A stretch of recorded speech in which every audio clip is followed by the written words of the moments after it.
தொண்டியில காலை வச்சு நிறுத்தி இப்படி வச்சு பூரி இருக்கிறான். என் புள்ளிய துணியில வந்து ஆட சொல்றான். நாங்க ரூமுக்குள்ள போட்டோ எடுத்து அனுப்புறான். அனுப்புறான். நாங்க என் புள்ளிய போட்டோ எடுத்து அவனை வந்து கையெல்லாம் நீ அடிக்கணும். ஏன்னா அவன் கூட வாழ வைக்க கூடாது. நீ வந்து அடிக்கணும். அவன் உள்ளுக்குள்ளே எனக்கு காயமா படுத்துட்டான்.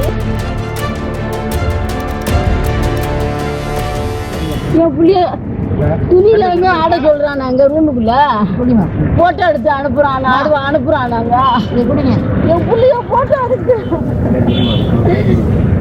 என் புள்ளிய அவ்வளவு சித்திரவதை பண்ணிருக்காங்க. பொண்ணுன்னு சொல்லிருக்கான். தொண்டியில காலை வச்சு நிறுத்தி இப்படி வச்சு பூரி இருக்கிறான். டான்ஸ் ஆடி கட்டுன்னு இருக்கிறான்.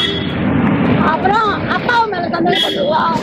அழகன் தம்பி கூட எத்தனை அடிந்தா, அப்பா கூட எத்தனை அடிந்தா, யாரா தாய் சொல்ல கூட நகை கொடுமைப்படுத்திக்கலாம். இத்தனை பவுன் பத்தாது, 10 பவுன் பத்தாது, காரு வேணும், இன்னும் சேர்த்து வேணும் பொருட்படுத்திக்கலாம். இப்படியா அவன் படுத்துட்டாலும் நான் அவங்ககிட்ட சொல்லவே இல்லை. அவங்க வேதனை சொல்றாங்க. நான் ஒழுங்கிட்டு சொல்ற நீ உடனே வந்துரு. அவனை வந்து உன் கையெல்லாம் நீ அடிக்கணும். ஏன்னா அவன் கூட வாழ வைக்க கூடாது. நீ வந்து அடிக்கணும். அவன் உள்ளுக்குள்ளே எனக்கு காயமா படுத்திட்டான். உள்காயமா அடிச்சுட்டான். என்ன நான் இன்னும் வாங்கி என்ன பண்ண போறேன்? அவனை உள்ள வச்சுட்டு அவன் வந்து உள்ள வரணும். உள்ள இருக்கணும் சித்தி. அவன் என்ன அந்த அளவுக்கு கொடுமைப்படுத்திருக்கிறான்.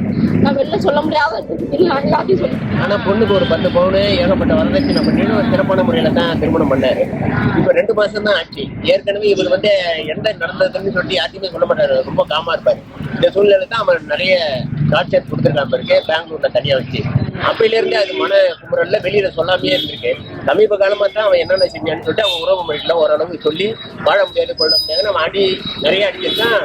மன உள்ள செக்ஸ் டார்ச்சர் ஏதோ பண்ணியிருக்கிறதா சொல்றாங்க. பிளே ஸ்டோர் மற்றும் ஆப் ஸ்டோரில் இருந்து பாலிமர் செயலியை QR கோடு மூலம் பதிவிறக்கம் செய்யுங்கள். செய்திகளை உடனுக்குடன் பெறுங்கள்.